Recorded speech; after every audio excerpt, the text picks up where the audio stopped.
설마 하니 이미 설치되어 있는 흉상을 철거할 거라고는 네. 전혀 생각을 못했습니다. 그래서 이게 진짠가? 야, 이렇게 이런 만용을 부린다고?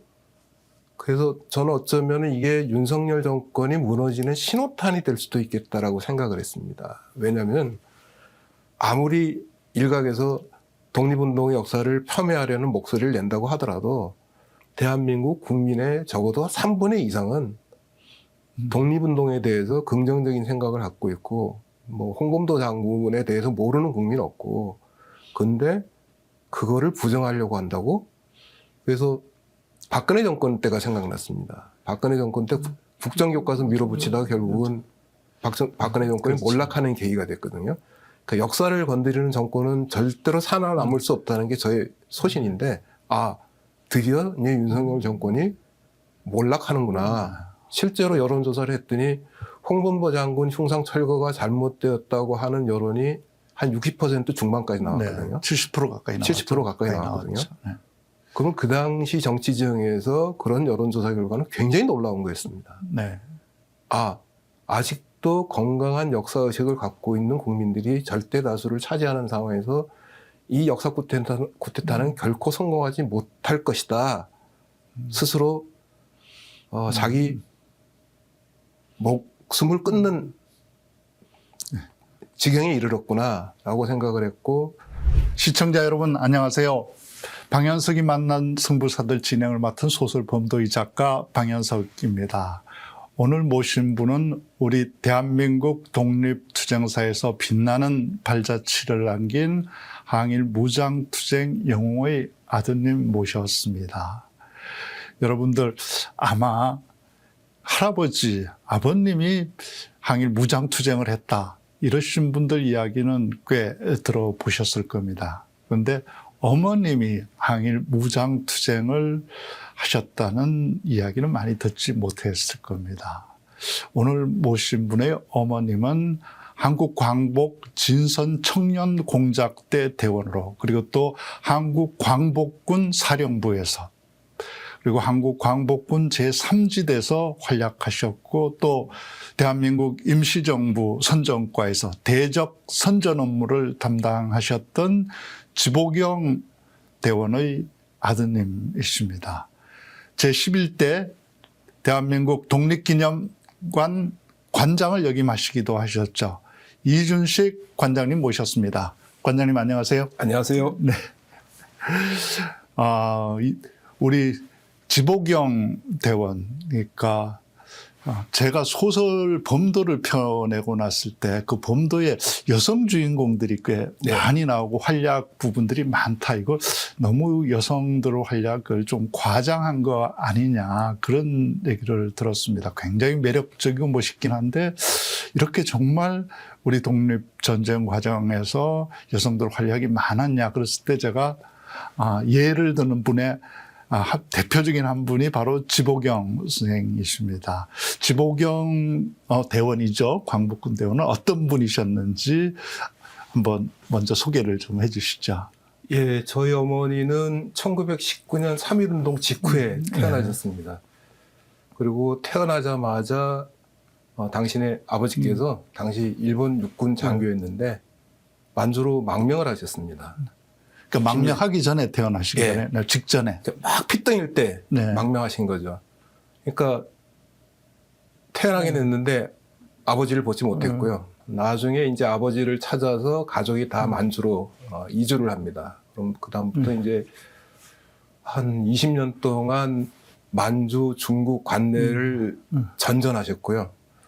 그래서 어렸을 때는 뭐 이제 똑똑하다는 얘기를 듣고 그래서 문학소녀, 음악소녀의 꿈을 갖고 계셨는데 10대 후반의 나이에 독립운동에 직접 투신을 하셨습니다.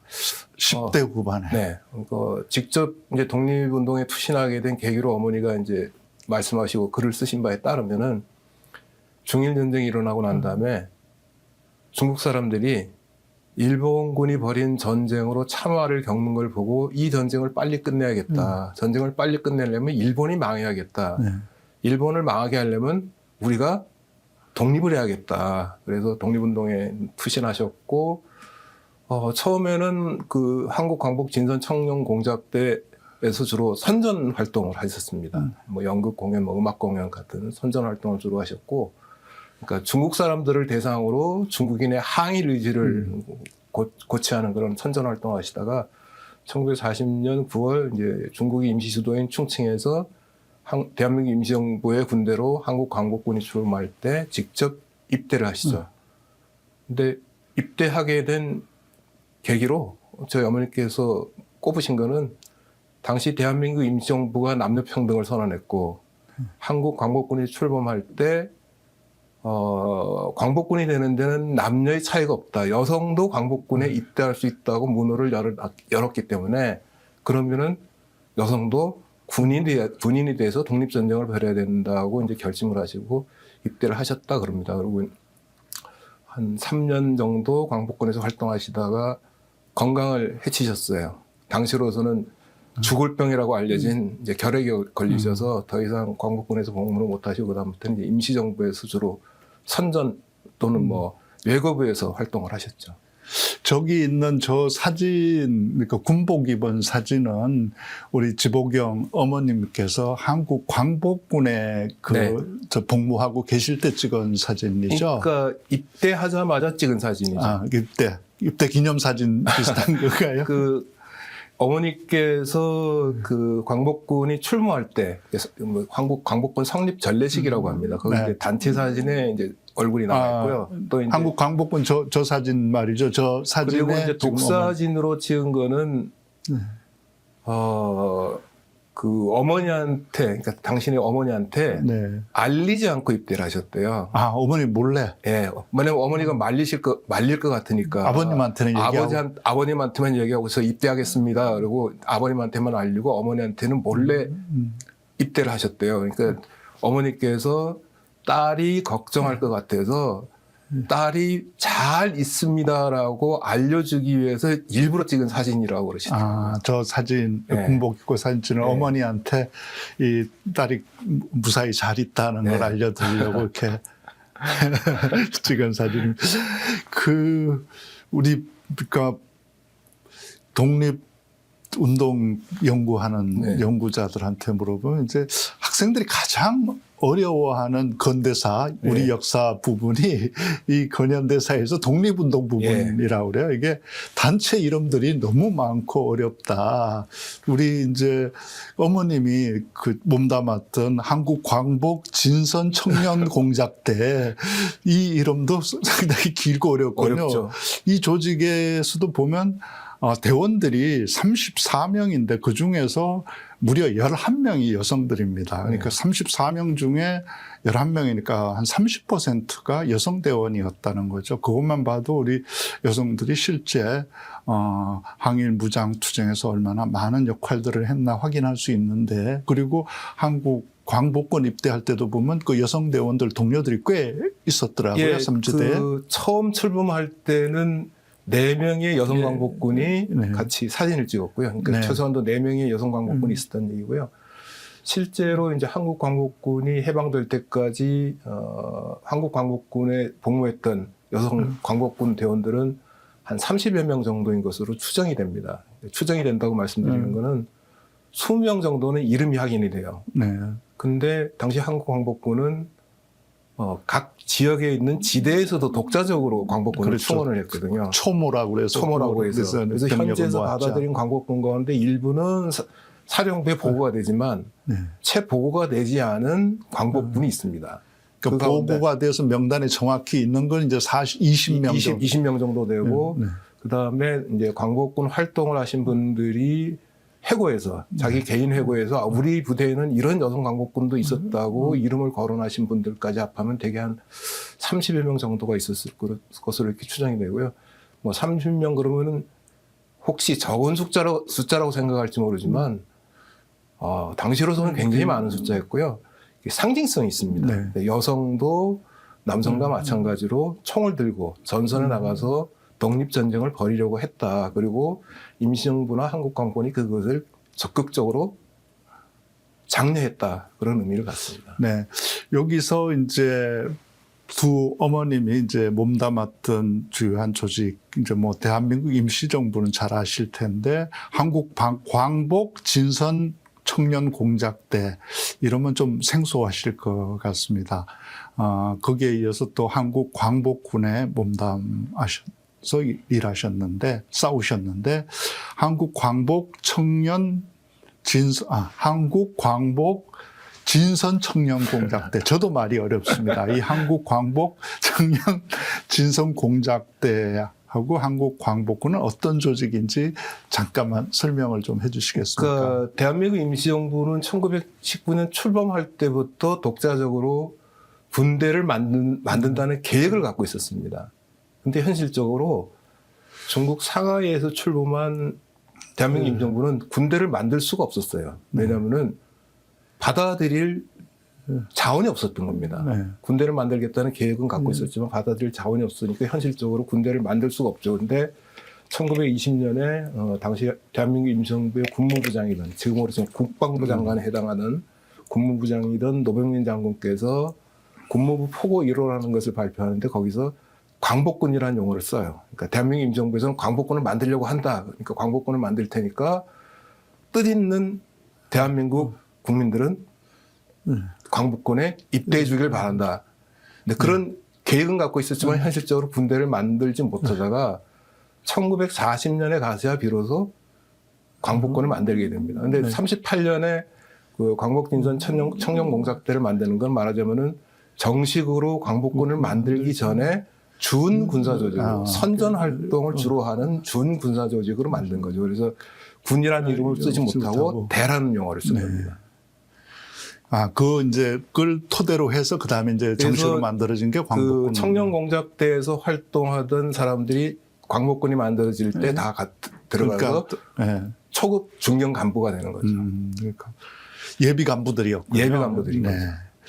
그 어머님이 또 이제 보면 그 대한민국 임시정부 선전과에서 이제 대적 선전 업무, 이제 방송도 하고 대본도 쓰고 그랬는데 그 전에 보니까 광복이라고 하는 이제 뭐 김구주석이나 이런 분들이 글을 썼던 쟁쟁한 이제 우리 독립 투사들, 지도자들이 쓴 광복지에 또 어머님이 글도 쓰고 번역도 하고 그런 작업했더라고요. 제가 그 중에서 굉장히 인상적인 한 구절을 좀 뽑아왔습니다.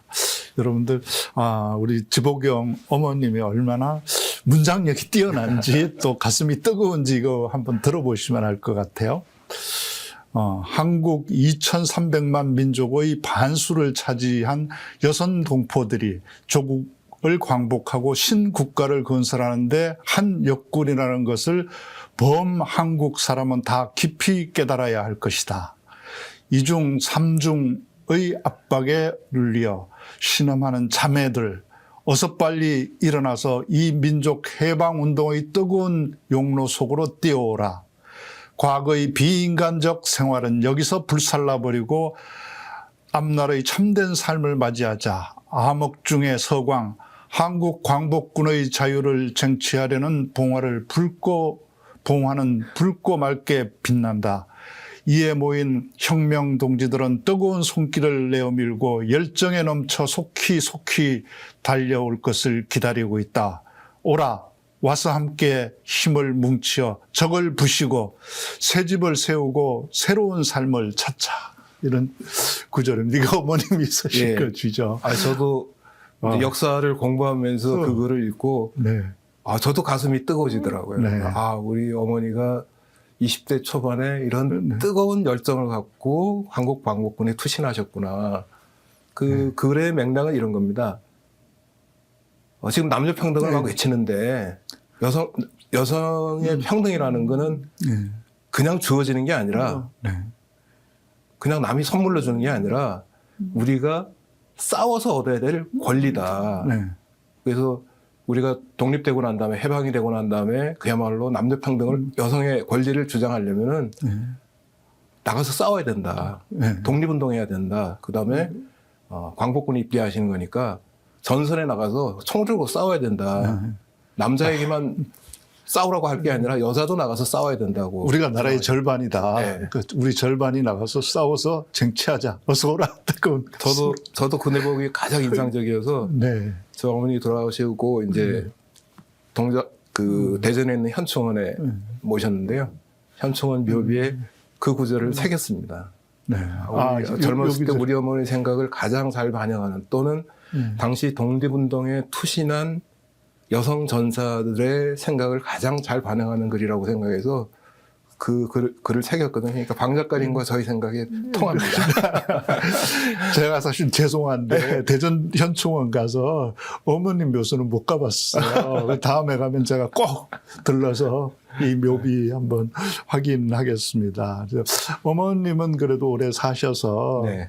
그 얘기를 많이 들으셨을 텐데 이제 어머님으로부터 들었던 이야기들 뭐 많을 텐데 그 중에서 정말 잊히지 않는 이야기 한두 가지만 좀 소개를 해 그 주시겠습니까? 많은 이야기를 들었는데요. 그 가장 잊히지 않는 거는 어머니가 나중에 쓴 이제 회고록에도 나오는 대목인데 제 어머니가 만주에서 생활할 때 8월 29일이 되면은 동포들이 사는 마을에서는 연기가 오르지 않았다.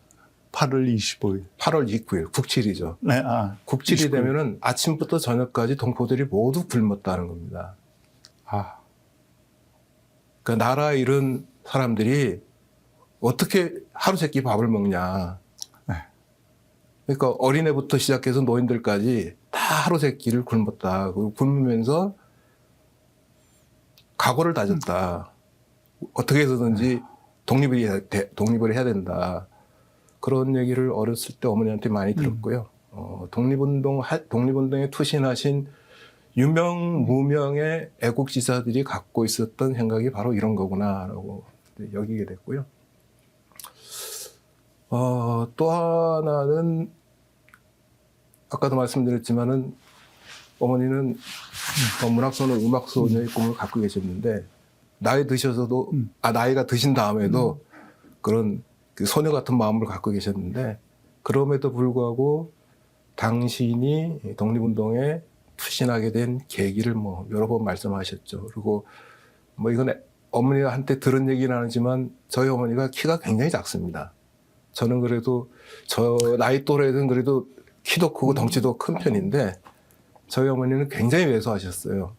그래서 어린 마음에 저 어렸을 때는 어린 마음에 저렇게 작은 어머니 몸에서 내가 어떻게 나왔을까라고 궁금했을 정도로 어머니를 왜소하셨는데 그래서 사진 찍은 것도 보면 굉장히 키가 작으십니다. 근데 어머니한테 많이 들은 얘기는 내가 어렸을 때 하도 못 먹어서 만주에서 하도 못 먹어가지고 죽을 고비를 여러 차례 남겼다.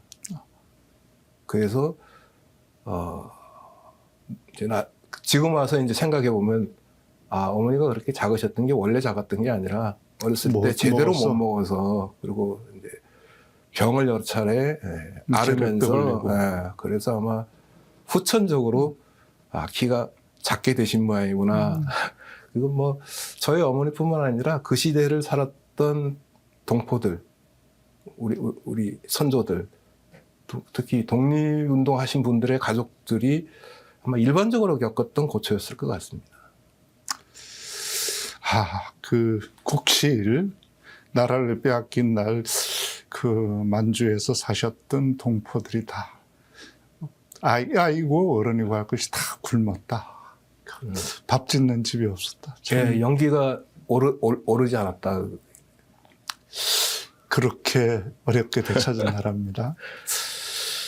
그 어려움 속에서 또 사셔서 제대로 드시지도 못하고 그런데 또 결핵까지 걸리고 그렇음에도 불구하고 또 이겨내고 직접 또 총을 들고 싸우겠다고 광복군에 지원해서 어머니 몰래 입대한 분이 바로 우리 이준식 관장님의 어머니십니다. 근데 이준식 관장님의 제가 어머니 얘기만 했는데 사실은 이준식 관장님의 외할아버지는 너무나 잘 알려져 있는 분이죠.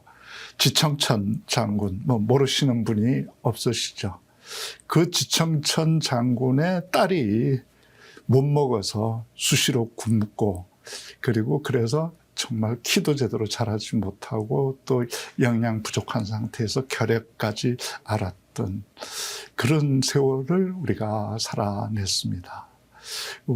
그러니까 아버님이 이제 지청천 장군이고 지청천 장군이 그러니까 관장님의 외할아버지잖아요.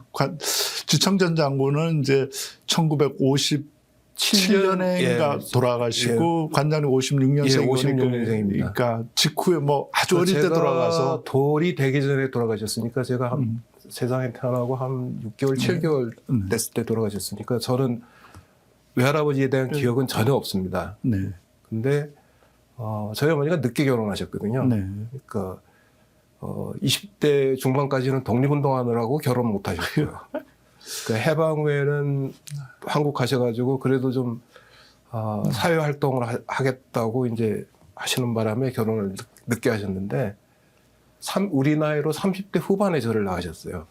근데 이제 그 당시로서는 굉장히 만원이고 늦게 얻은 아들인 거죠. 그리고 이제 외할아버지께서는 이미 건강이 안 좋으셔가지고 당신이 살 날이 얼마 남지 않았다고 생각했을 때 늦게 결혼한 딸이 아들을 낳았으니까 마지막으로 본 손준 거죠. 네. 그래서 돌아가시기 전에 굉장히 이뻐하셨다는 얘기를 어른들한테만 들었습니다. 네. 지청천 장군의 총애를 받았던 손자였군요.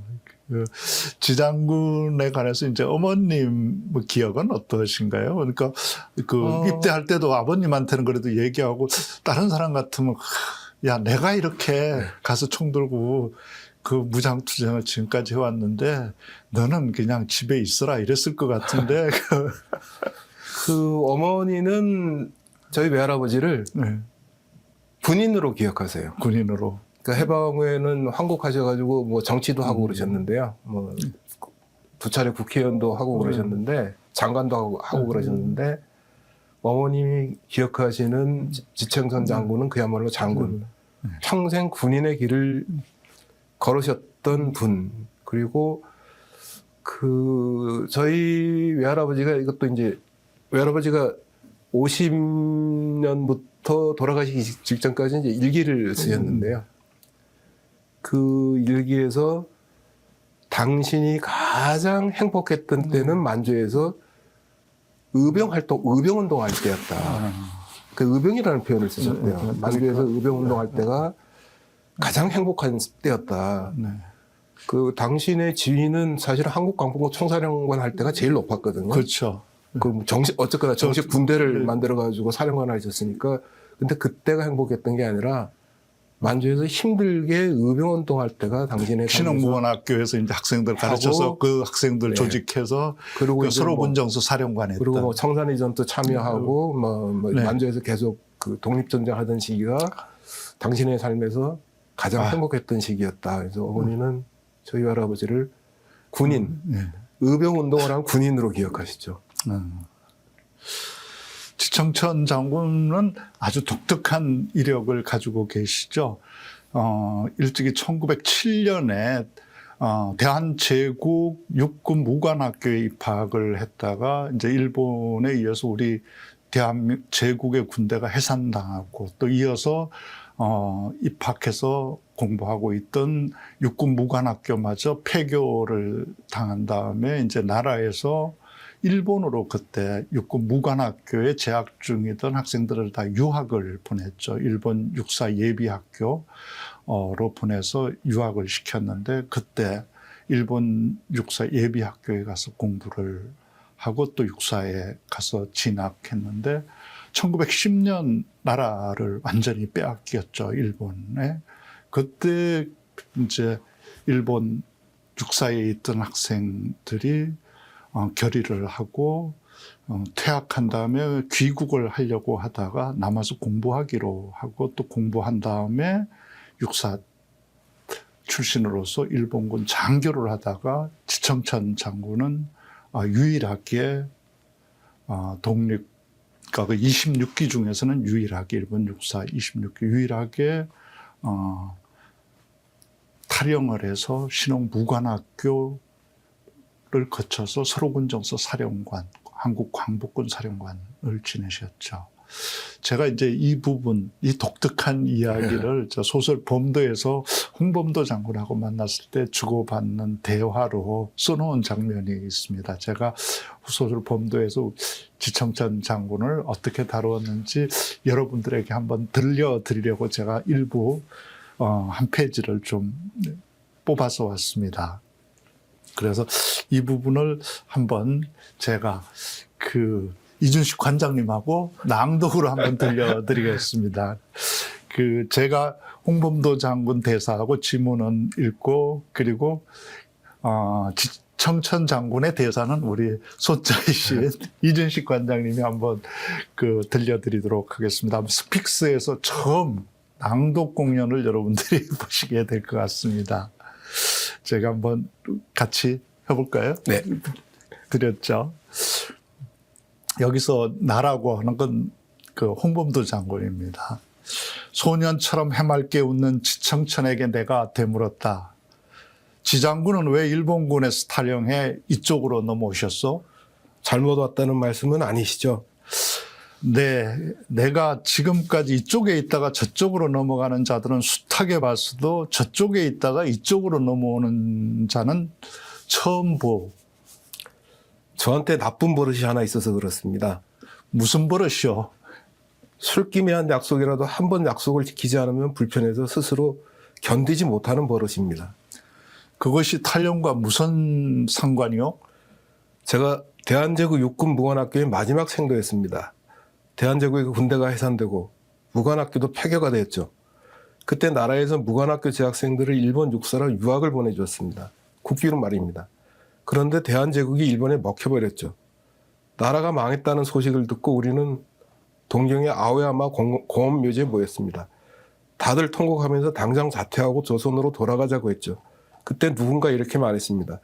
이왕 일본 육사에 들어왔으니 배울 것은 끝까지 배우고 소위로 인간의 전투 실무까지 익히자. 그런 다음 중위가 되면 일제히 무기를 들고 탈영해 독립군을 일으키자. 손자병법에서도 지피지기면 백승이라고 하지 않느냐고 말입니다. 그렇게 말한 그 누군가가 바로 지청천이었다. 그리고 중위로 진급한 그는 아오야마에서 한 맹세대로 근무하던 일본군을 탈영해 독립군 간부를 양성하는 신흥 무관학교로 온 것이었다. 그게 아오야마 묘지의 맹세였습니다. 술을 마시면서 한 맹세가 아닌데 그러? 술을 마시면서 한 약속도 있었습니다. 아오야마 묘지의 맹세를 전해들은 김경천 선배가 저와 홍사익, 이영준을 요코하마의 술집으로 불렀습니다. 우리 동기들보다 3년 먼저 일본 육사에 입학했던 김경천 선배는 우리의 정신적 지주였습니다. 일본 육사에서 삼총사로 불리던 최우등생 후배 셋을 부른 김경천은 아오야마 맹세를 칭찬하며 이렇게 말했다. 조선이 다시 떨쳐 일어날 날이 반드시 올 것이오. 그날이 오면 내가 전보를 칠 테니 지체 없이 일본군을 탈출해서 집합하시오. 김경천을 우상으로 여기던 지청천과 홍사익, 이영준은 요코하마의 술집에서 피를 섞은 술을 나눠 마시며 그렇게 하기로 맹세했다. 전보는 받았어?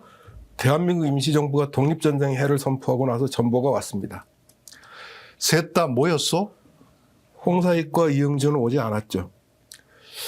혼자였다.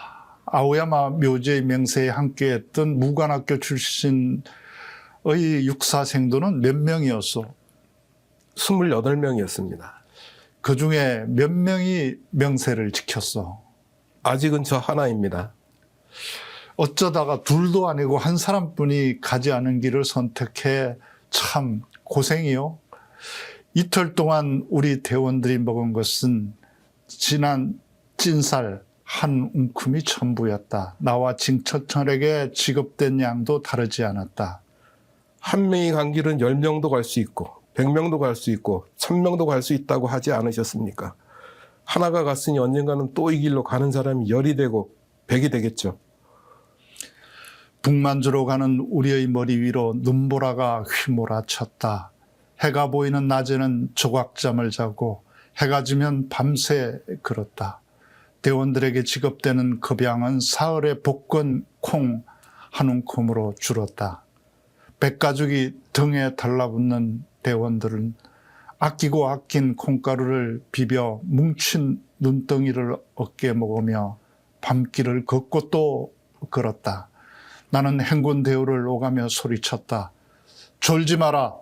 잠들면 죽는다. 북만주의 겨울은 움직이지 않는 것을 용서하지 않았다. 움직이지 않는 모든 것을 얼음덩이로 만들었다.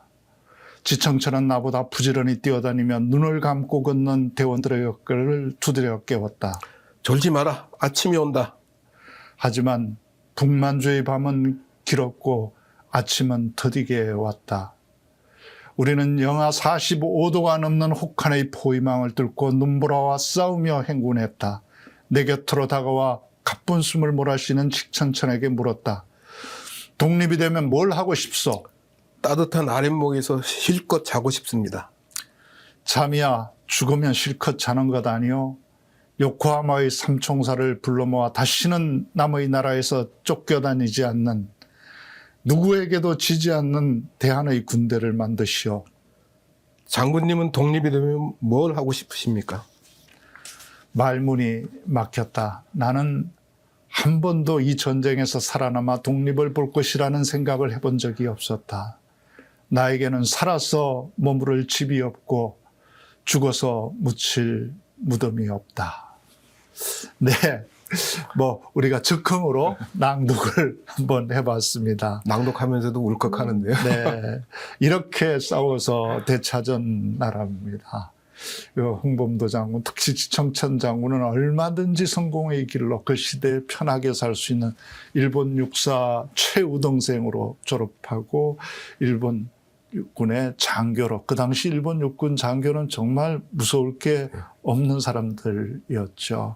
그 주의를 다 버리고 더구나 갓난 아직 핏덩이 딸을 남겨두고 탈영해서 독립군으로 합류해서 무관학교에서 우리 독립군 간부들을 양성시키고 또 그 졸업생들과 독립군들을 모아서 서로군정서를 만들고 그 사령관이 되어서 홍범도 김좌진 장군과 함께 청산리 전투에서 큰 승리를 거두고 해방될 때까지 싸우다가 해방을 한국 광복군, 그러니까 대한민국 임시정부의 공식 군대죠.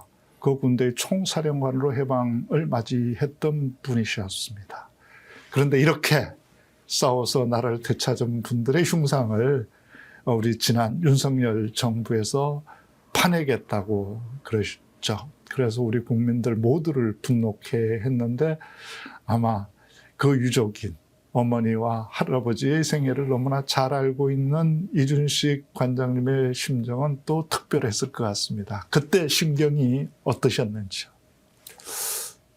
그 연락을 처음 받았을 때는 좀 반신반의했어요. 사실은 윤석열 정권이 출범할 때부터 뭔가 역사와 관련해서 장난질을 칠 거라는 예상은 했는데 설마하니 이미 설치되어 있는 흉상을 철거할 거라고는 전혀 생각을 못했습니다. 그래서 이게 진짠가? 야, 이렇게 이런 만용을 부린다고?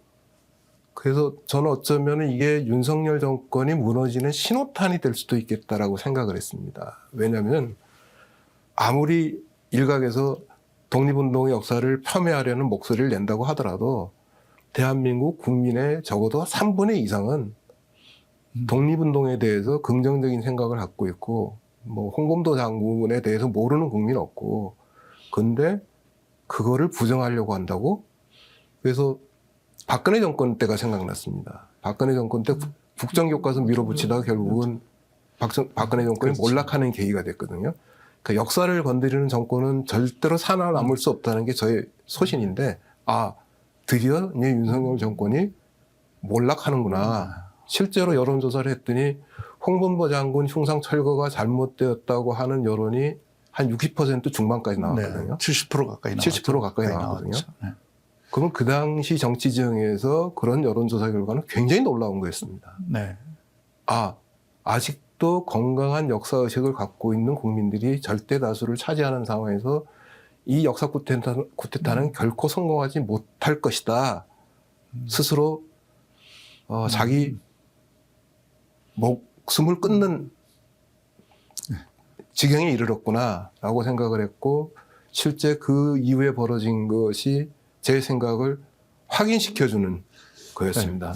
제가 이제 이 소설 범도 펴내고 딱 2달 뒤에 예. 일이거든요. 2달 뒤에 이 일을 저질러서 전 처음에 이제 굉장히 놀라면서 또 분노했는데, 이제 이게 책 내고 북 콘서트를 하러 가면 많은 분들이 물었어요. 그래서 이거 어떻게 될 것 같으냐, 왜 그러냐 그랬을 때 제가 이렇게 얘기했었습니다. 이건 역사 쿠데타다. 역사 쿠데타가 성공할 수 있겠냐. 우리 나라를 뒤엎자는 건데, 역사를 뒤엎자고 하는 건, 아니 나라를 뒤엎고 무사할 수가 있겠느냐. 더구나 홍범도 장군하고 붙어서 이긴 자가 누가 있었냐. 홍범도 장군 건드려서 무사한 자는 못 봤다.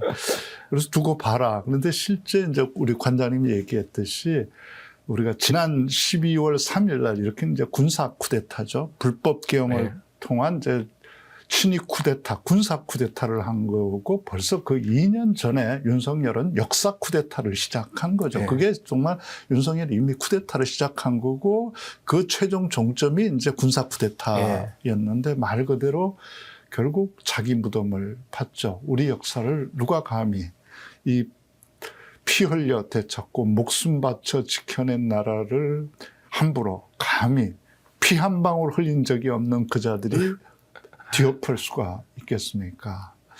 그런데 이제 윤석열 정부는 이 항일 무장투쟁 영웅 5명의 흉상을 파내려고 시도한 것으로 끝나지 않고, 또 독립기념관장까지 뉴라이트, 이른바 뉴라이트죠.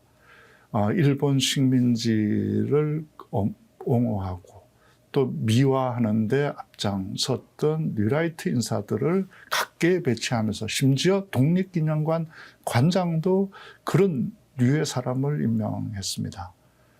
그랬더니 지난 광복절날, 무려 광복 80주년을 맞이하는 그 중요한 날, 명색이 독립기념관 관장이라고 하시는 분이 우리의 독립은 연합군의 승리로 얻은 선물이다, 이런 망언을 했습니다. 독립기념관 관장을 지내신 적이 있는데, 관장 이 말씀 어떻게 해석해야 될까요? 윤석열 정권이 사람을 쓰는 방식은 그 자리에 가장 맞지 않는 사람을 쓰는 겁니다. 네. 그러니까 독립기념관장 자리에 가장 어울리지 않는 사람을 독립기념관장으로 임명을 한 건데요. 뭐 김영석 관장의 역사 인식 문제에 대해서 뭐 여러 차례 거론이 됐지만, 예를 들어서 우리의 해방, 독립이 연합군이 준 선물이라고 하는 거는, 그런 얘기 지금 어디 가서 하면은 역사학계에서는 그런 얘기 어디 가서 하면은 거의 바보 병신 취급받습니다. 30몇 년, 길게 잡으면 한 50년에 걸친 긴 독립운동, 뭐 그건 뭐 민족운동으로 부르기도 하고 민족해방운동으로 부르기도 하는데, 어쨌거나 긴 독립운동을 통해서, 그러니까 독립운동에 투신한 수많은 사람들의 피와 땀을 통해서 우리가 독립을 이뤘다고 하는 것이 지금 누구도 부정할 수 없는 역사적 통설인데, 그걸 독립기념관장이 앞장서서 부정을 하고 있는 겁니다. 이게 문제가 뭐냐면은 대한민국 헌법을 부정한다는 거예요.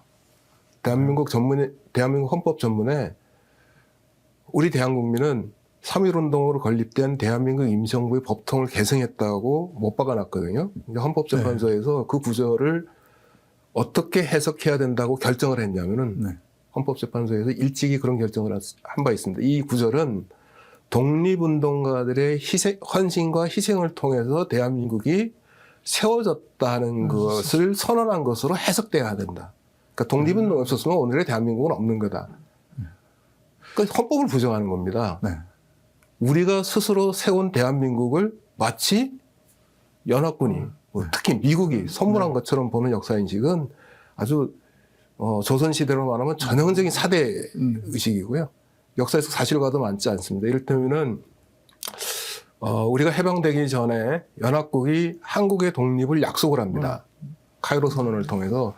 그랬죠. 근데 이 지구상에 수많은 식민지 점령지가 있었지만, 제국주의 식민지 점령지가 있었지만 독립을 약속한 유일한 나라가 한국이거든요. 많이 알려진 사실인데 카이로 회담에서 한국의 독립을 가장 강력하게 주장한 게 중국의 장제스 총통입니다. 그리고 장제스 총통이 카이로에 가기 전에 대한민국 임시정부의 주석 외교부장 한국광복부 총사령이 장제스를 만나가지고 당신이 카이로 가서 우리 독립을 약속받아라 라고 요구를 합니다. 그 장제스는 물론 난색을 표하긴 했지만 실제로 카이로에 가서 한국을 독립시켜야 된다고 주장을 하거든요. 그리고 미국과 영국은 반대했습니다. 한국의 독립 반대했습니다. 근데 어쨌거나 장제스가 주장을 하니까 연합국의 일원이 그렇게 주장을 하니까 그것을 절충해서 독립은 시키되 적절한 코스를 거쳐서 적절한 경로를 밟아서 독립시키겠다. 어쨌거나 한국의 독립 유일하게 약속받았거든요. 그러니까 이거는 단순히 연합국이 준 선물이 아니라 장제스로 하여금 한국의 독립이 필요하다고 현실적으로 가능하다고 보게 만든 독립운동의 역사가 있는 겁니다. 장제스가 한국의 독립운동가들이 중국에서 독립운동을 하는 걸 보고 한국은 충분히 독립할 수 있겠구나. 독립시켜야겠구나 라고 생각을 해서 미국, 영국을 상대로 설득을 한 거거든요. 우리 독립운동가들이 독립을 했기 때문에 미국과 영국도 한국 독립을 약속한 겁니다. 그런 사실은 깡그리 무시하고 마치 자비로운 연합국이, 미국이 한국한테 그냥 떡 하나 던져준 거로 이렇게 해석하는 거는 정말 심각한 역사인식이 오릅니다. 굉장히 중요한 지적을 지금 우리 관장님이 해주셨습니다. 우리 독립이 그냥 연합군이 준 선물이다. 이런 것이 단순한 망발이 아니라 우리 국채, 헌법을 부정하는 말이라는 사실을 우리 국민들이 모두 알 필요가 있을 것 같습니다. 우리가 독립을 약속받았던 건 그냥 은혜로운 약속이 아니었고 만주와 연해주에서 피 흘려서 목숨 바쳐 싸웠고 그걸 지켜본 또 중국에서 싸울 때 우리 독립군들이 얼마나 용맹하게 싸웠는지 중국 장제스 총독도 잘 봤기 때문에 광말리학이 쓰는 책에 보면 중국군들이 일본군과 싸우다가 후퇴할 때 다 떠나간 도시에서 마지막까지 남아서 반일 구호 일본군들을 규탄하고 일본군들이 넘어와서 일본 침략자의 앞잡이가 되지 말고 우리 진영으로 넘어오라는 그 글자를 붓으로 마지막 일본군이 코앞에까지 왔는데도 쓰고 남아 있었던 부대가 바로 한국 독립군들이었다. 이걸 쓰고 있거든요. 이런 광말력이 그래서 중국 사람들한테 각성하라고 그러죠. 네, 이거 보고 배워라. 부끄럽다. 우리 그 일본어를 그러니까 일본어로 그 구호를 다 쓰죠. 일본 그 침략자들 니들 그렇게 싸워서 개죽음 당하지 마라. 니들 개죽음을 통해서 일본 니네 상관들 침략자들 장교들만 출세하고 성공하고 부자 된다. 니들은 개죽음하는 거다. 그러지 말고 이쪽으로 넘어와서 함께 민주주의를 뭐 새로운 세상을 만들었는데 합류해라. 그걸 일본어로 다 근데 아니 중국에도 일본에서 유학한 일본어를 잘하는 사람들이 그렇게 많은데 그걸 쓰고 있는 사람은 오직 한국 독립군들 뿐이더라. 우리 반성해야 된다. 이렇게 쓰지 않았습니까? 그 중국의 최고 대문호가 그 말씀해 준 게 바로 그런 거잖아요. 네. 이제 이런 걸 보면 참 가슴이 아픕니다. 이 독립 정신들과 우리나라의 정체성을 누구보다 잘 알려야 될 사람이 이런 망언을 하고 있는데 이제 정말 우리 독립기념관의 역할은 뭔지, 독립기념관이 해야 될 가장 중요한 본연의 임무, 또 독립기념관장이 해야 할 일은 뭐라고 생각하세요? 그 독립기념관은 이제 독립기념관 법에 그 목적이 딱 못 박혀 있습니다. 네. 그 그러니까 법에는 국난 극복사라고 돼 있는데요. 네. 실질적으로 국난 극복사의 핵심은 독립운동사죠. 네. 우리가 일제히 식민지가 된 어려운 상황에서 그것을 헤쳐나가기 위해서 우리 선조들이 어떻게 열심히 싸웠는지를 국민들한테 더 많이 더 잘 알려라 라는 취지에서 만들어진 게 독립기념관이고요. 지금은 사람들이 많이 잊어버렸지만 독립기념관은 처음에 시작된 게 국민성금운동으로 시작됐습니다. 물론 약간의 관제적인 성격이 있긴 했지만 국민들이 한 푼 한 푼 모은 돈이 기초가 되고 거기에 이제 대기업에서 좀 돈을 내고 뭐 부지는 정권에서 마련하고 이런 방식으로 독립기념관이 세워졌거든요. 독립기념관은 저는 관장으로 있을 때 그걸 늘 강조했는데 독립기념관 주인은 대통령도 아니고 국가보훈처장도 아니고 독립기념관장도 아니고 독립기념관 직원도 아니고 국민이다. 국민이 독립기념관의 주인이다. 그래서 국민을 섬겨야 된다. 독립기념관은. 그 섬기는 방식이 하나가 대한민국의 정체성을 정말 제대로 알리는 것이다. 대한민국이 어떻게 해서 만들어졌고 그런 것들을 알려야 된다라고 이제 강조를 했고요. 그래서 제가 관장으로 취임하면서 강조한 게 독립운동 역사는 단지 좁은 의미의 독립운동 역사가 아니라 동시에 민주주의 역사고 동시에 통일운동 역사다. 왜냐하면은 독립운동 과정에서 민주공화국 대한민국이 출범했고요. 그러니까 대한민국 민주주의의 시작이죠. 그러니까 독립운동과 민주주의는 직결되어 있고 독립운동가 가운데 우리가 해방이 되고 난 다음에 독립이 되고 난 다음에 분단이 될 것이라고 예상한 독립운동가는 거의 없었다. 다 민족의 통일, 통합을 꿈꿨다. 근데 현실적으로 소련과 미국이라는 두 강대국에 의해서 우리 민족의 뜻과는 상관없이 38선이 그어지고 남북 분단이 됐다. 그 남북 분단 체제가 반세기 이상 지속되고 있는데 적어도 우리가 민족 통일을 포기하지 않는다면은 독립운동의 역사를 통해서 배워야 된다. 그러니까 독립운동과 민주주의, 통일을 다 아우르는 독립기념관이 되어야 된다고 저는 이제 강조를 했는데요. 물론 3년 재임 기간이 워낙 짧아가지고 제대로 하지는 못했지만 적어도 그 초석은 놓으려고 노력을 했습니다.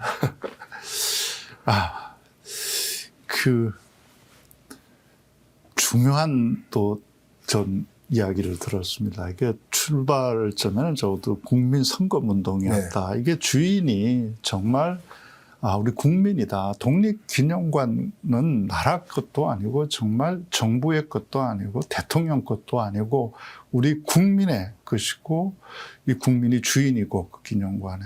그 기념관이 해야 될 건 당연히 우리 국민들에게 이 자랑스러운 독립투쟁의 역사를 심어주는 일, 그걸 다시 환기시켜주고 함께하는 일, 이게 기념관이 해야 할 일인데 네. 지금 온 국민의 부담과 원망의 지금 대상이 되어 있어서 많은 그 애국지사들, 후손들을 비롯해서 나라를 걱정하는 분들이 거기 가서 오히려 항의하느라고 그 노숙을 해야 되는 이런 처지에 있습니다. 그러니까 그 다른 공공기관과 독립기념관의 다른 점은 그거거든요. 네. 말씀드린 것처럼 독립기념관의 주인은 국민이기 때문에 국민이 만든 기념관이기 때문에 형식적으로는 대통령이 임명한 독립기념관장 자리지만 사실은 독립기념관의 주인이 국민이라고 생각하면 국민이 물러나라 그러면 물러나야 돼요. 형식적으로는 임명권자가 대통령이지만 사실상의 임명권자는 국민이거든요. 그러니까 국민 70~80%가 안 된다고 그러는데 그 자리를 지키는 것 자체가 말이 안 되는 거죠. 저 여론조사에서도 나왔죠. 우리 국민들이 광복 역사를 부정하는 이 독립기념관장에 부적절하기 짝이 없는, 단순히 부적절한 게 아니라 우리 헌법을 부정하는 발언에 대해서 다수가 아니라고 네. 얘기를 했고 그건 말이 안 된다. 그리고 적임자가 아니라고 얘기했으면 거기에 대한 좀 책임 있는 선택이 좀 필요해 보이는 시점 같습니다. 관장님께서는 이제 그런 발언을 물론 안 하셨을 뿐만 아니라 좀 전에 다른 일들을 하셨는데 관장으로 재직하실 때 11대 그 11대 있으면서 했던 일 중에 가장 그러니까 기억에 남고 좀 잘했다 이런 사업은 앞으로도 계속 좀 되었으면 좋겠다 하는 게 있으면 어떤 것들이 있습니까? 그 요즘 이제 AI가 한참 뜨거운 화제가 되고 있는데요. 제가 관장으로 있을 때도 사실은 그런 움직임이 좀 있었습니다. 그러니까 독립기념관은 잘 아시겠지만은 연구, 전시, 교육 세 가지 기능을 동시에 수행하거든요. 그 가운데 사실은 국민들한테 가장 그 접점이 많은 거는 전시입니다. 네. 연구는 사실은 국민들은 잘 모르고요. 네. 교육은 일단 제한된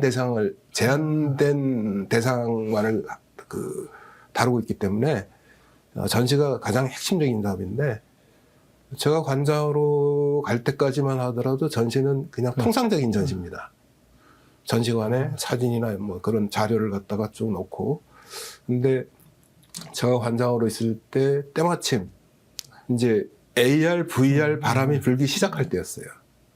그래서 당시 한국에서 그런 쪽의 선도 기업인 SKT와 협약을 맺어가지고 SKT에서 개발한 첨단 기술을 독립기념관에 다 접목시키는 것으로, 그래서 이름을 참 멋있게 붙였는데 에코뮤지엄으로 만들겠다. 네. 그 첨단 기술을 활용한 에코뮤지엄으로 만들겠다고 업무 협약을 맺었고, 제가 관장으로 있을 때는 중간 단계에서 저는 관장 임기가 끝났습니다. 그래서 지금은 이제 제가 관장으로 있을 때보다 훨씬 더 진전이 됐을 텐데, 어쨌거나 AR, VR을 비롯해서 4D 뭐 이런 각종 첨단 기술을 전시에 활용하는 전시관으로 만들었다는 게 가장 인상적이고요. 또 이제 포괄적으로 말씀드리면은 제가 관장으로 재직하고 있던 2019년이 3.1운동 100주년이고 대한민국 임시정부 100주년이 된 해였습니다. 그래서 독립기념관으로서도 굉장히 많은 행사를 했는데, 독립기념관은 개관했을 때 관람객이 엄청 많다가 시간이 지나면 줄어들어서 한때는 연 관람객이 100만 명 이하로 떨어진 때도 있었습니다. 제가 관장으로 취임했을 때는 한 130만, 140만 명 정도 연 관람객이었는데, 2019년에 때마침 의미 있는 100주년이 돼가지고 거의 한 20년 만에 200만 명 이상의 관람객이 독립기념관을 찾아왔어요. 그래서 좀 관장으로서 굉장히 뿌듯했죠. 특히 광복절 정부 경축식을 독립기념관에서 했는데 그날 비가 굉장히 많이 왔습니다. 근데 비가 많이 오는데도 그 센 비를 뚫고 어린 애들 손을 잡고 오는 학부형들이 굉장히 많았어요. 계속 줄을 이어서 관람객들이 들어오는데, 관장실에서 그 모습을 보니까 정말 울컥하게 되더라고요. 아, 대한민국 국민들의 역사의식이 정말 살아있구나. 네. 그렇습니다. 독립기념관이 그 한 사람의 전유물이 될 수는 없죠. 자기 개인의, 더군다나 잘못된 역사관을 거기다가 투영하는 그런 놀이터가 될 수는 없는 거죠. 그러니까 독립기념관이 기본적으로 해야 할 게 한 세 가지가 지금 얘기했듯이 있는데, 그 중에 이제 저는 최근에 한 가지 더가 좀 필요하지 않냐. 콘텐츠화 하는 것. 네. 그래서 우선 뭐 독립기념관 당연히 그 연구, 우리 독립운동사, 항일 무장투쟁사는 특히 많이 생략되어 있지 않습니까? 제가 소설 범도를 쓰면서 한 13년간 만주 연해주를 누비면서 찾아낸 자료들, 이야기들 굉장히 많은데 그거 처음 들었다는 사람들이 많거든요.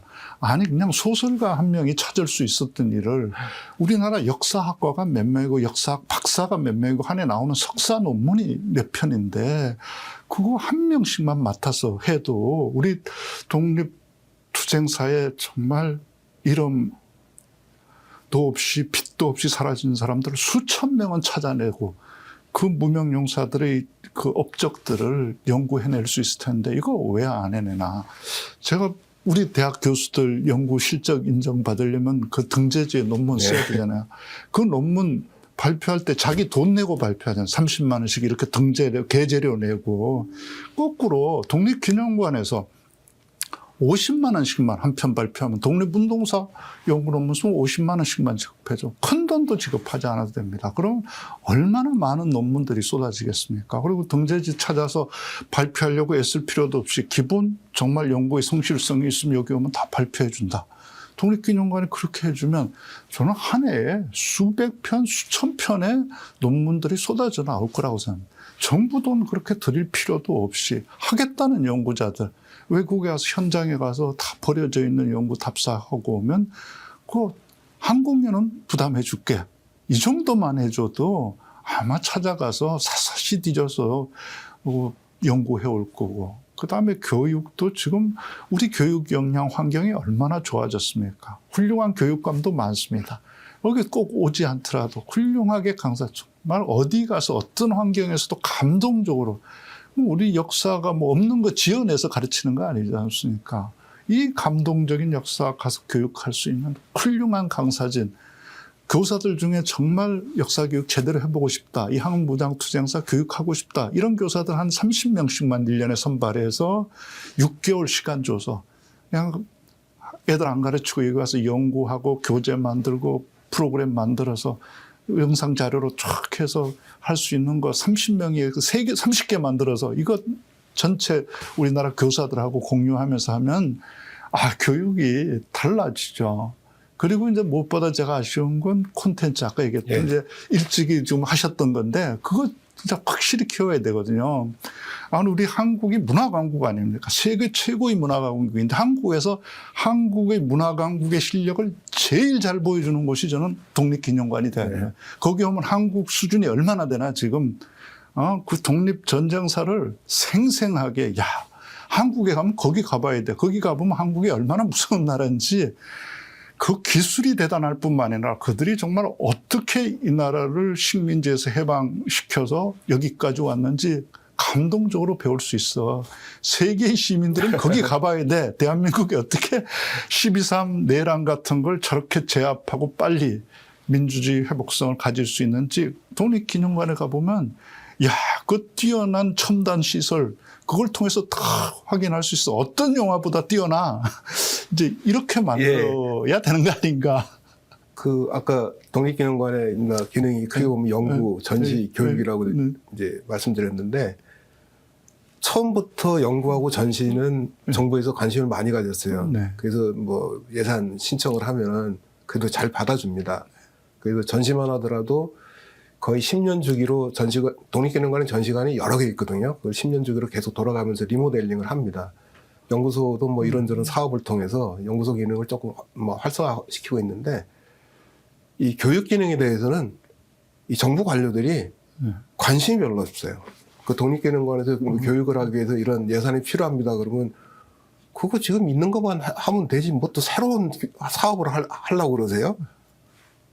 왜 이렇게 잘라버립니다. 콘텐츠 사업을 하려면 일단 사람이 필요하거든요. 사람 좀 쓰겠다 그러면은 독립기념관에 무슨 콘텐츠 사업까지 하세요? 뭐 이렇게 돼요.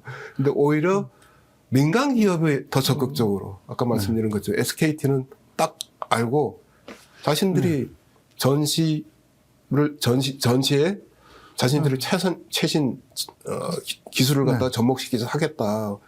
민간 기업이 오히려 관심을 갖고 적극적으로 나서는데 정부가 오히려 제가 관장으로 있을 땐 정부가 오히려 소극적이에요. 그래서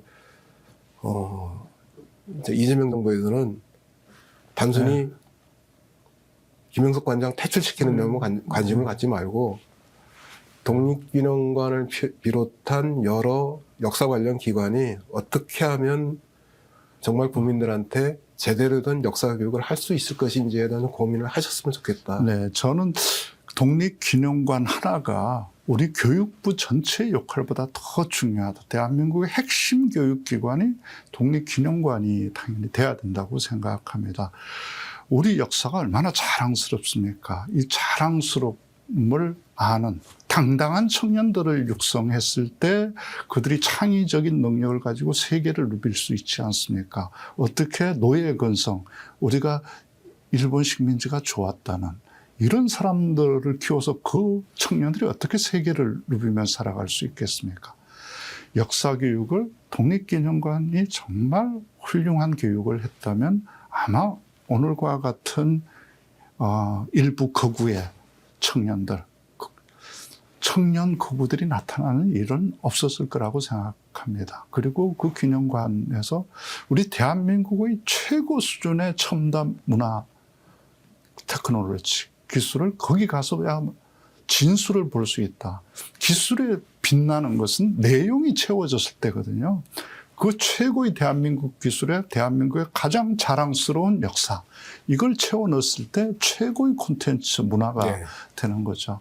그걸 만드는 것이 지금 우리 독립기념관이 해야 될 일 네. 아닌가. 저는 교육부 장관보다 더 중요한 역할을 해야 될 사람이 독립기념관장이고 또 독립기념관이 되어야 한다고 생각합니다. 제가 중국 가서 깜짝 놀란 건 그 범도 루트, 홍범도 장군이 갔던 길, 또 지청천 장군, 안중근 참모총장이 갔던 길을 걸으면서 가보면 너무나 중국은 잘 해놨습니다. 예. 이번에 중국에서 개봉했던 731 영화, 예매만 3억 원에 있다는 예매. 그 731 부대에 가보면 그 추운 한겨울에 가도 그 하얼빈은 굉장히 춥잖아요. 만주 중에서도 북만주니까.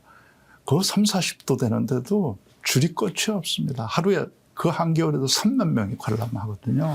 뭐 한국 사람들 가운데 일부는 네. 중국을 몹시 못마땅해 하지만 그래도 우리가 중국어로부터 배울 건 배워야 되는데요. 중국은 역사 교육 앞에 수식어를 붙입니다. 네. 애국주의 역사 교육입니다. 네. 역사 교육을 통해서 네. 나라 사랑하는 거 가르치겠다. 그래서 중국 근현대사와 관련된 사적지 같은 데 가보면 뭐 기념관이나 이런 데 가보면 반드시 애국주의 기지라고 돼 있습니다. 네. 애국주의 교육 기지. 네.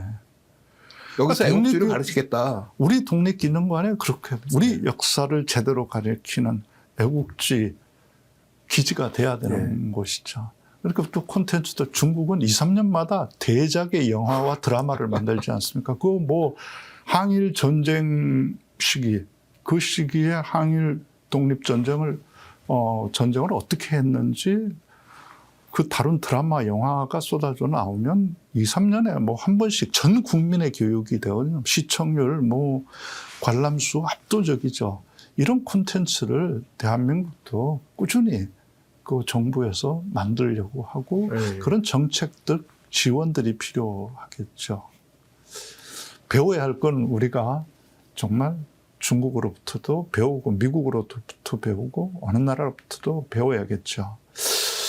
이제 또 얘기를 조금 바꾸어서 또 관장님은 이제 친일 재산 그 조사 작업하는데도 참여하지 않았습니까? 최근에 우리 이재명 대통령께서 국무회의에서 또 친일 재산 그 문제 제대로 지금 했는지 한번 확인하고 환수할 수 있으면 지금이라도 환수할 수 있는 방법을 찾아야 된다. 그렇게 하셨습니다. 정말 얼마가 남아있건 그건 정확히 정리해서 우리 민족 정신을 바로 세우기 위해서는 필요한 것 같은데 실제 우리 해방 뒤에 우리 친일파 재산들은 어떻게 환수했었고 그 처리는 어떻게 됐었는지 당시에 그리고 지금은 어떤 상황인지 얘기해 주시겠습니까? 그 사실은 해방 직후만 하더라도 친일 청산의 열기가 굉장히 높았습니다. 저는 그렇게 얘기하는데요. 친일 청산을 반대하는 사람은 친일파를 정치적으로 활용하려던 이승만 세력. 네. 그다음에 친일파밖에 없었다. 나머지는 다 친일 청산에 찬성했습니다. 그러니까 재헌국회에서 헌법을 만들면서 헌법의 101조 부칙조항으로 반민족 행위자를 처벌할 수 있는 특별법을 만들 수 있다는 조항까지 넣었거든요. 네. 헌법에다가 반민족 행위자를 처벌하는 특별법 만들 수 있다는 조항을 넣고 그 조항에 의해서 반민법이 만들어지고 반민특위가 출범했습니다. 근데 이승만 정권에 의해서 반민특위가 좌초되죠. 그러면서 친일 청산은 사실상 실패로 끝났습니다. 그때 친일 청산을 제대로 했으면 반민법에 따르면은 중대한 친일 반민족 행위를 한 사람들은 재산 몰수를 하도록 돼 있었습니다. 네. 이게 사형이면 예를 들어서 사형이나 무기징역이면은 재산 전부 몰수, 네. 뭐 유기징역이면 그에 상응하는 뭐 2분의 1 몰수 이렇게 몰수형이 규정돼 있었거든요. 그거는 이제 형벌입니다. 그래서 그때 친일파 재산을 몰수했으면 네. 지금 친일파 재산을 얘기할 이유가 하나도 없는 거죠. 근데 친일 청산이 실패하는 바람에 친일파들의 부가 이런저런 형태로 계속이 됐습니다. 이 사회 지배 세력이 돼가지고 뭐 실제로 친일파의 재산 가운데 상당 부분은 저희는 뭐 다른 용도로 전환이 됐다고 이미 예를 들면 부동산 같으면 팔아서 그걸 기반으로 해서 뭐 다른 사업을 한다든지 뭐 그런 식으로 전환이 됐기 때문에 면밀히 추적하기는 힘들지만 어쨌거나 남아있는 재산이라도 친일파가 친일의 대가로 취득한 행위로 친일파 후손들이 그 부를 향유하는 것은 안 된다라는 국민적 공감대가 형성이 돼가지고 정말 특별한 법이 만들어졌고 그 특별한 법에 의해서 친일 재산 국가기속이 이루어졌습니다. 이때 몰수가 아니라 국가기속입니다. 형벌은 아니에요. 네. 그 재산 자체가 부당한 재산이기 때문에 일제 식민 지배 자체가 불법이고 그 불법 식민 지배에 협력한 대가로 취득한 재산은 불법 재산이기 때문에 원인 무효로 다 국가로 소유로 바꾼다는 개념입니다. 그래서 상당히 많은 재산을 그 국가기속을 할 수 있었죠. 그래서 친일재산조사위원회 활동을 마감하면서 참 지금 와서 생각해 보면 참 철없는 발상이지만 일단 뒤늦었지만 국가 차원의 친일 청산 작업이 일단 마무리됐으니까 더 이상 우리 사회에서 친일 청산이라는 얘기가 안 나오는 세상이 됐으면 좋겠다. 근데 그 뒤에 십몇 년에 걸친 역사는 거꾸로 가고 있습니다. 오히려 친일파를 옹호하는 목소리가 그 이전보다 더 거세졌어요. 아무리 친일파를 옹호해도 대한민국의 사법부는 처벌하지 않습니다. 표현의 자유, 뭐 사상의 자유, 양심의 자유, 뭐 그런 이유 들어서 처벌하지 않습니다. 친일파를 옹호하고 미화해도 처벌하지 않는 나라가 됐고 그러다 보니까 여기저기서 친일파를 옹호하는 목소리들이 터져 나옵니다. 새로운 친일파, 신친일파가 등장하는 거죠. 그 신친일파의 전형이 윤석열이고 윤석열 정권의 하수인들이었습니다. 정말 그래서 윤석열 내란을 청산하는 것은 동시에 친일 청산 실패부터 시작돼서 오랫동안 누적되어 온 잘못된 역사를 청산하는 작업의 출발점이었으면 좋겠다. 저는 그런 생각을 하고 있습니다. 네, 우리 반민특위 반민족 행위 특별조사위원회는 단순히 법률로 일부 정치인들이 만든 게 아니라 해방 직후에 재헌헌법을 다시 만들면서 국민적 합의에 따라서 헌법에 명시된 권한을 가지고 출범했던 조직이었습니다.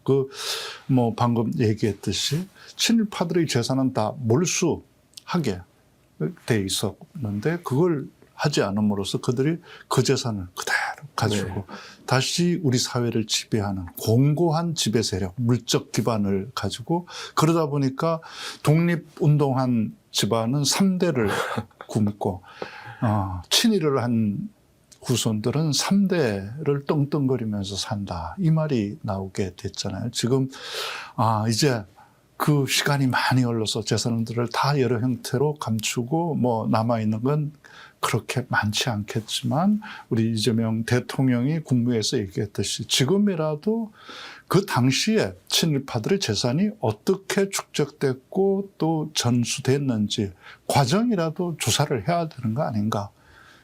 되찾는 것은 비록 많지 않을지 모르지만 친일 나라를 팔아먹은 대가로 받은 재산들이 어떻게 오늘 우리 사회의 기득권들이 되어서 우리 사회를 어지럽히는지는 또 우리가 친일 인명사전을 통해서 처벌하지는 못했지만 어떤 일이 있었는지는 알 수 있었듯이 이 또한 조사 작업은 한번 전면적으로 있을 필요가 있지 않을까 싶습니다. 어떻게 생각하시는지? 예.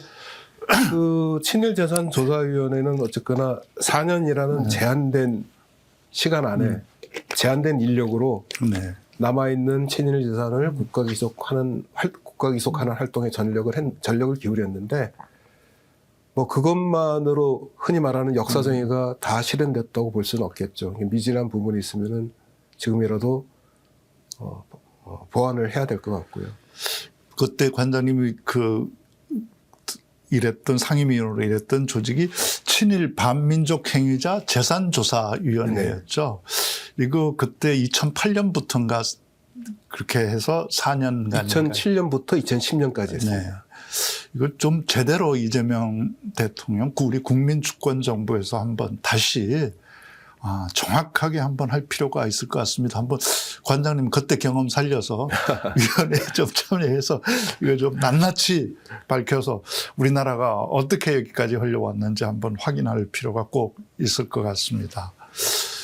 이제 시간이 많이 흘렀는데 마지막으로 우리 관장님한테 이제 여쭙고 싶은 최근에 이제 우리 항일 무장투쟁 독립전쟁이 마치 없었던 것처럼 하는 이 역사 좀 청산하고 바꿔야겠다. 그래서 그러지 않다 보니까 지금 우리 군의 정통성을 마치 친일파 장군들이 만든 것처럼 이렇게 하는 것 있어. 이거 다시 우리 헌법에 나와 있는 대로 임시정부의 법통을 이어받은 항일 무장투쟁 독립전쟁을 했던 대한민국 임시정부의 법통에 따라서 우리 군도 독립군과 광복군의 그 출발점을 분명히 둬야 한다. 그걸 국군조직법에도 명시를 하고 또 그것을 확인하고 또 국민들이 함께 기념할 수 있는 우리 독립전쟁공원 이런 것들도 만들어야 한다는 운동이 일부에서 이제 시작되고 있는 것 같습니다. 여기 대해서 우리 관장님 아시고는 것 있으면 좀 소개를 해주시죠. 홍범도 장군 유해를 이제 조국으로 봉환할 때 모셔올 때 사실은 그걸 계기로 해서 독립전쟁 기념공원을 조성했으면 좋겠다는 그런 일부의 요구가 있었죠. 근데 실현이 안 됐습니다. 그것뿐만 아니라 독립운동에 다양한 방향이 있는데 그래도 최고의 방향은 독립전쟁이라고 얘기합니다. 그 독립전쟁이 굉장히 중요한데 그 독립전쟁 과정에서 저희 외조부님처럼 또는 홍범도 장군처럼 이름을 남기신 분들도 있는데 미처 이름을 남기지 못하신 분들이 훨씬 더 많습니다. 그 신흥보관학교만 하더라도 3,500명의 졸업생을 배출한 것으로 추정되는데 그 가운데 졸업생이라고 확인되는 이름은 10분의 1이 채 안 되거든요.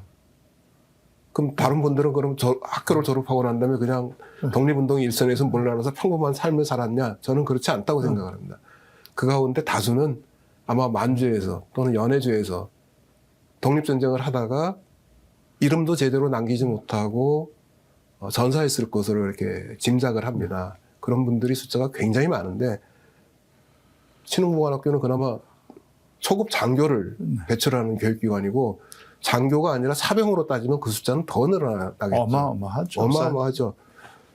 기록에 따르면 3.1운동이 일어나고 난 다음에 만주에 있는 수많은 독립군 부대 원수가 많은 경우에 1,000명 이상, 적어도 몇백 명 단위였다고 합니다. 그러니까 20년대만 그러니까 추산할 수 있는 게 한 2만 명 정도가 있었어요. 굉장히 많은 독립군이 있었다는 얘기거든요. 그래서 그런 독립군들의 활동을 제대로 기억하려면 뭐가 필요할까? 저는 가장 중요한 게 기념시설을 만드는 것이라고 생각을 합니다. 세계 유수한 도시에 가면은 다 무명용사를 기억하는 시설이 시내 한복판에 있습니다. 프랑스 파리에 가면은 개선문 바로 앞에 무명용사 묘가 있거든요. 그래서 그런 무명 독립군 용사를 기리는 시설물을 하나 만들었으면 좋겠다는 꿈을 갖고 독립기념관 관장으로 재직할 때 여러 경로로 건의를 했는데 잘 먹히지 않았습니다. 제가 제대로 의사를 전달하지 못해서 그런 건지 그래서 그런 것들을 해야 되지 않을까 생각이 되고 그게 제가 독립운동 역사를 공부한 사람으로서 또 독립운동가 후손으로서 또 역사운동을 한 사람으로서 제가 마지막 갖고 있는 소망입니다. 무명 독립군, 무명 독립용사를 기리는 시설을 정말 제대로 만들었으면 좋겠다. 그런 독립전쟁 기념공원 하나 서울에 있어야 될 것 같습니다. 대한민국 수도 한복판에 세계 어느 나라나 다 가면 수도 심장의 한가운데 자기 나라의 독립을 쟁취해내는 그 영웅들, 무명 용사들의 기념탑이 있죠. 우리 서울에서는 아마 용산에 있는 미군 부지가 좋지 않을까 저는 생각합니다. 그게 일본군들이 예전에 또 썼던 역사적 기념성도 있고 또 그래서 그게 또 어디든지 관장님이 한 번 더 독립기념관 관장 하셔야 되겠습니다. 이런 거 만들려면. 저는 그 공원은 이제 다른 차원의 문제고요. 네. 무명 독립용사 뭐 비나 묘는 청와대 분수터에 만들었으면 좋겠다는 생각을 갖고 있었어요. 청와대 분수터. 네. 네, 그래도 문영 용사들 탑을 얼마 전에 그 8.15 지난 8.15 때 우리 국회에서는 예. 원식 의장님이 이제 국회 차원에서는 만들었더라고요. 네. 독립 그 광장 기업공원을 만들었죠. 네. 네. 뭐 그런 걸 정말 우리 이재명 정부 때 국가 차원에서 우리 온 국민이 늘 확인할 수 있는 공간에 만들었으면 좋겠습니다.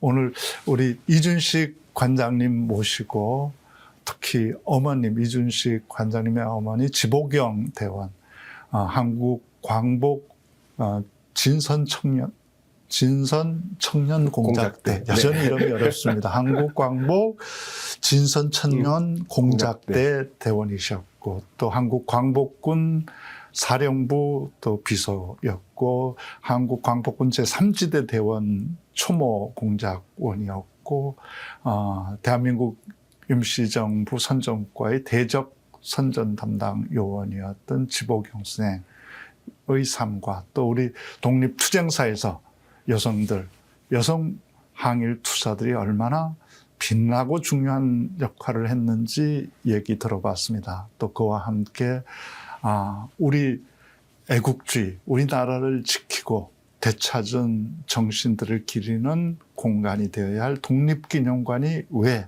지금 이렇게 되었나?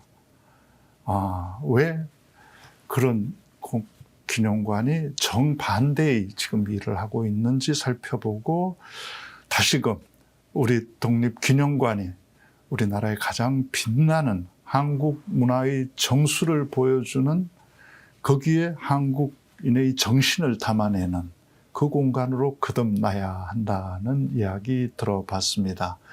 여러분들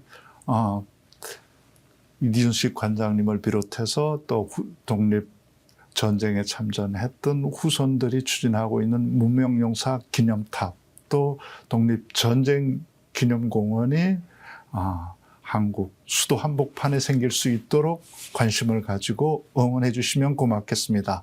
오늘 긴 시간 함께 해주신 이준식 관장님 고맙습니다. 네, 고맙습니다. 네, 시청자 여러분 다음 시간에 뵙겠습니다. 오늘 프로그램 좋으시면 좋아요, 구독, 댓글 달아주시면 감사하겠습니다. 감사합니다. 애청자 전용 상품을 만들었는데 자동차 보험 또한 보험의 점검이 필요합니다.